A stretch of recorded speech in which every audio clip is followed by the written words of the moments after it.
एक समय की बात है। गोकुल नाम की सोसाइटी में एक परिवार रहने आया। वो लोग उस सोसाइटी में नए नए ही आए थे। उस परिवार में राहुल, सविता और उनका 10 साल का एक बेटा भाविक रहता था। जैसे ही भाविक सोसाइटी के गेट के बाहर तक पहुंचता है, तभी से ही अपने सवाल जवाब शुरू कर देता है। वाह पापा, ये कितनी सुंदर सोसाइटी है। क्या हम इसी सोसाइटी में रहेंगे? हाँ हाँ बेटा, हम लोग इसी सोसाइटी में रहेंगे। देखो तो हमारा भाविक कितना खुश नजर आ रहा है। अब तो मेरे यहाँ पर नए नए दोस्त बनेंगे, ना मजा आएगा। हाँ हाँ बेटा, बहुत मजा आएगा। चलो अब अंदर चलो। जैसे ही वो लोग सोसाइटी के अंदर कदम रखते हैं, तभी जोर जोर से हवा चलने लगती है और भाविक को कुछ अजीब सा महसूस होने लगता है। मम्मी देखो तो, हमारे आते ही ये कितनी जोरों से हवा चलने लगी है। मुझे कुछ अजीब सा भी लग रहा है। नहीं बेटा, ये बस तुम्हारा वहम होगा। बच्चा समझकर सविता भाविक की बात को नजरअंदाज कर देती है। वो लोग अपने फ्लैट पर पहुंचते हैं। चलो चलो, अब आप दोनों जल्दी से फ्रेश हो जाओ, सोने का समय हो गया है। हाँ, क्योंकि कल मुझे इंटरव्यू के लिए भी जाना है। भाविक, राहुल और सविता कमरे में जाकर सो जाते हैं। ऐसे ही चलते चलते उन्हें 1 महीना बीत जाता है। एक दिन राहुल का बॉस उसे ऑफिस के काम से सूरत जाने को कहता है। ये तो कितनी अच्छी खबर है। मैं ये बात सोसाइटी जाकर सविता और भाविक को बताऊंगा, तो वो दोनों भी बहुत खुश हो जाएंगे। राहुल घर जाकर ये बात सविता और भाविक को बताता है। सविता, ओ सविता, कहाँ हो तुम? तुम्हें एक खुशखबरी देनी है। अरे हाँ हाँ, क्या हुआ? इतना क्यों चिल्ला रहे हैं आप? हाँ पापा, क्या हुआ? आप इतने खुश क्यों नजर आ रहे हो? अरे खुश ना हो तो क्या करूं, बात ही ऐसी है। अब आप बताएंगे भी, क्या बात है? मुझे मेरी नौकरी की तरफ से सूरत ले जा रहे हैं। बहुत बड़ा प्रोजेक्ट है। अगर सब अच्छे से हो गया तो क्या पता वहाँ से आने के बाद मेरा इंक्रीमेंट भी हो जाए।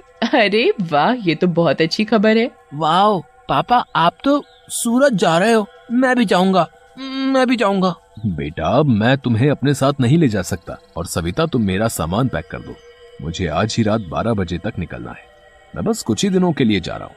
सविता राहुल का सामान पैक कर देती है और राहुल उसे रात 12 बजे सूरत के लिए निकल जाता है। चलो भाविक, अब तुम भी जल्दी से दूध पीकर कमरे में सोने चलो। ठीक है मम्मी। सविता और भाविक अपने कमरे में चले जाते हैं। सविता तो सो जाती है, मगर भाविक को नींद नहीं आती। बहुत तेज बारिश होने लगती है। भाविक बालकनी में जाकर खड़ा हो जाता है और बारिश के मजे लेने लगता है। वाह, कितना सुंदर नजारा है। भाविक की नजर अचानक सामने वाले फ्लैट पर पड़ती है, तो वहाँ एक मोमबत्ती जल रही होती है। ये क्या है? ये सामने से कैसी रोशनी दिखाई दे रही है?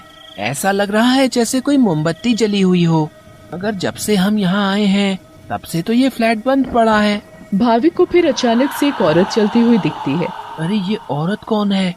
कहीं यहाँ कोई भूत तो नहीं? मम्मी, मम्मी, भूत भूत, मम्मी, मम्मी बचाओ, मुझे बचाओ। क्या हुआ बेटा, क्या हुआ? तुम इतना क्यों घबरा रहे हो? मम्मी, वो भूत भूत। क्या बोले जा रहे हो तुम? ठीक से बोलो, मुझे कुछ भी समझ में नहीं आ रहा है। मम्मी, मुझे नींद नहीं आ रही थी तो मैं बालकनी में जाकर खड़ा हो गया और बारिश देखने लगा। तभी मैंने सामने के फ्लैट में जलती हुई मोमबत्ती देखी और एक औरत को देखा। नहीं बेटा, ये भूत वूत कुछ नहीं होता। ये तुम्हारे मन का वहम है। नहीं मम्मी, मैं सच कह रहा हूँ। नहीं बेटा, चलो अब सो जाओ, रात बहुत हो रही है।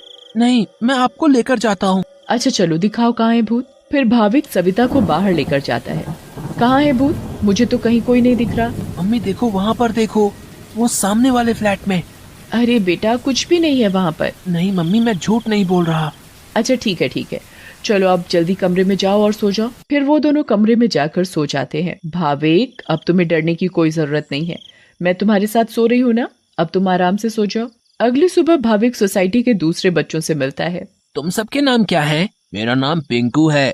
मेरा नाम सोनू है। और मेरा नाम गोली है। सारे बच्चे मिलकर पूरा दिन खूब मस्ती करते हैं। फिर रात में सारी औरतें सोसाइटी कंपाउंड में बातें करती हैं। तभी सविता रात की बात सारी औरतों को बताती है। दूसरी ओर भाविक और उसके सारे दोस्त लुका छुपी खेल रहे होते हैं। पिंकू गिनती करना शुरू कर देता है। तभी सारे बच्चे इधर उधर छिप जाते हैं, मगर भाविक खेल खेल में अपने फ्लैट के सामने वाले फ्लैट के दरवाजे तक पहुंच जाता है। उसे ये पता नहीं होता कि ये वही फ्लैट है जिसमें कल रात उसने एक औरत को जलती हुई मोमबत्ती के साथ देखा था। अरे ये दरवाजा तो खुला हुआ है और यहाँ तो कितनी सारी लाइटें हैं। चलो अब मैं जल्दी से इस घर में छिप जाता हूँ ताकि मुझे कोई ढूंढ ही ना पाए। वो जगह ठीक है, मैं उस कमरे में जाकर छिप जाता हूँ। भाविक जैसे ही उस फ्लैट के कमरे की ओर जाने लगता है, वैसे ही बाहर की सारी लाइट्स लुप लुप होने लगती हैं। ये क्या हो रहा है यहाँ पर? अचानक ये लाइटें लुप लुप कैसे होने लगी? भाविक इधर उधर देखने लगता है। तभी भाविक की नजर दरवाजे के ऊपर पड़ती है। ये दरवाजे के ऊपर क्या लिखा हुआ है? भूत! मम्मी, मम्मी बचाओ बचाओ! भाविक चिल्लाते हुए सोसाइटी कंपाउंड में जा पहुंचता है। अरे, ये आवाज तो भाविक की लग रही है। ये तो भाविक की आवाज है। भाविक की आवाज सुनकर सारी औरतें और आदमी कंपाउंड में जमा हो जाते हैं। तभी वो देखते हैं कि सामने से भाविक भागते भागते चला आ रहा है। मम्मी, मम्मी, वहाँ सच में वहाँ भूत है। क्या हुआ बेटा भाविक? हाँ बेटा, क्या हुआ? तुम इतने घबराए हुए क्यों लग रहे हो? हाँ बेटा, कुछ तो बताओ। कहीं तुमने फिर से सामने वाले फ्लैट में भूत तो नहीं देख लिया? भूत? भूत? कहाँ है भूत?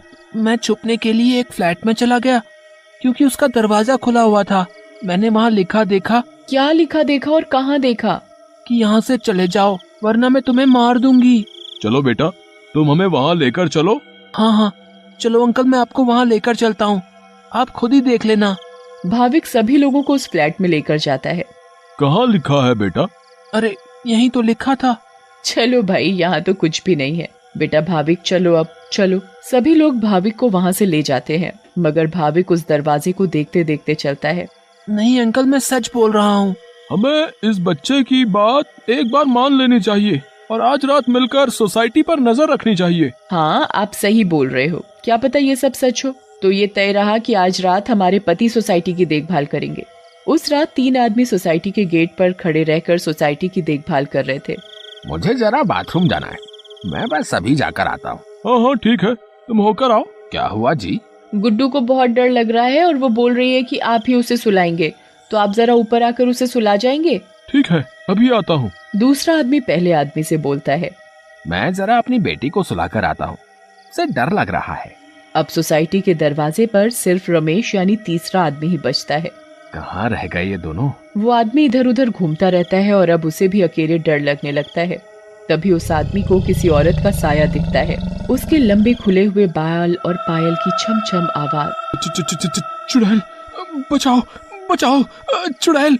फिर अचानक वो चुड़ैल उसके सामने आ खड़ी होती है और आदमी बहुत तेज चिल्लाता है और वहीं बेहोश हो जाता है। अरे, ये चिल्लाने की आवाज किसकी आई? हाँ, आवाज तो मुझे भी आई। चलो चलकर देखते हैं।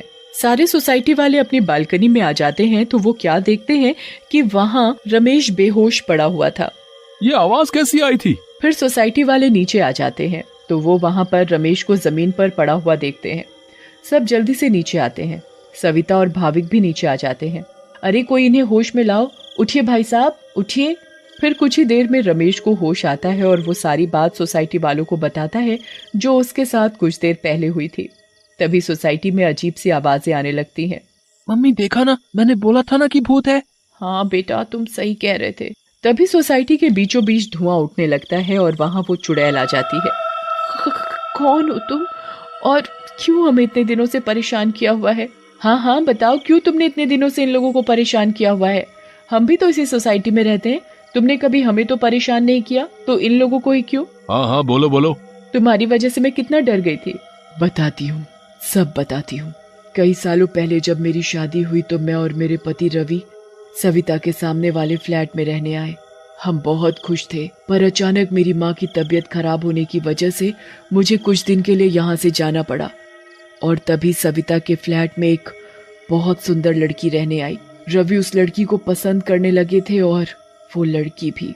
उस लड़की को ये बात नहीं पता थी कि रवि शादीशुदा है। मैं जब वापस आई और मुझे ये सब पता लगा तो मैंने रवि को समझाने की बहुत कोशिश की, बहुत लड़ाई की, पर वो नहीं माने।